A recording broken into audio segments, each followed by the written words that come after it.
Australia's Trade Minister Don Farrell has arrived in Beijing for key talks with his Chinese counterpart. He's hoping to have sanctions imposed on Australian goods, including barley, lobster and beef, removed. There have been some very positive signs in terms of our trading relationship. A range of products are back into the Chinese market, but there's more to be done.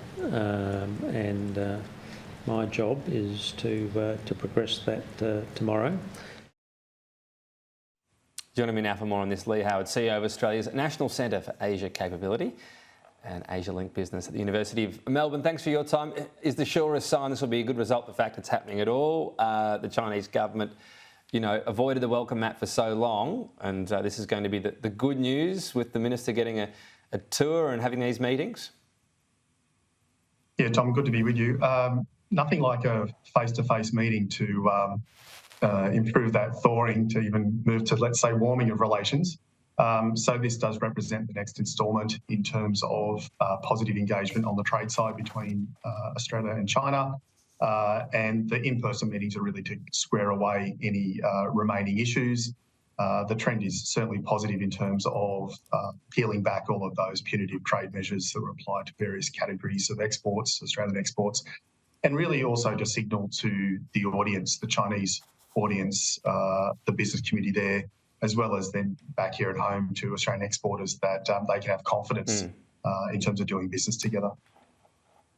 Tell you the one line I've heard over and over in Canberra over 10 years: business loves certainty. That's the one thing they're not going to get, are they? Because the minister will go, hey, can you remove these and, play by the normal trade rules in the future? We just have no guarantee of that, do we? Yeah, it's certainly relative. So what we're talking about here is normalising trade relations to a point where they were 3 years ago, pre-pandemic. But nothing will mean that businesses forget what's happened in terms of the fact that they could just be exposed to this type of risk with having so much of their exports going to a single market. So, look, some businesses will make the right decision for themselves to be exporting back to China again, particularly those commodity-focused groups where it's very much about price. But there's a whole raft of businesses that are either exploring additional markets or have made a decision to just go to new markets entirely. I guess the best thing we have on our side is not necessarily the Chinese government doing the right thing, but desperate to get a part of bigger trade deals, such as the TPP, whatever it's been renamed now. They want to show that they're not punitive on trade, and they might want to show that not just over a couple of months, but a few years.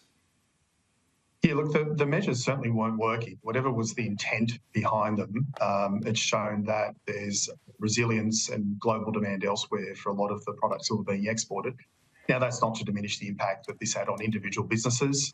People involved in those businesses, really overnight, you had businesses that were severely impacted. But China's looking at doing this to make sure that it's seen to be open to free trade.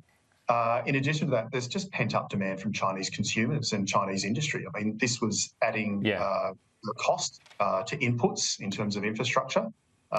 And there were Chinese consumers who simply wanted to get their hands on the premium goods and services, those really high-quality products, particularly in terms of produce that Australian exporters are known for.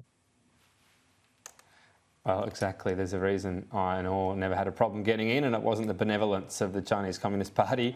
We've got to leave it there. We've got a bit on. But Leigh, Howard, thanks for your time today. Thanks for your time.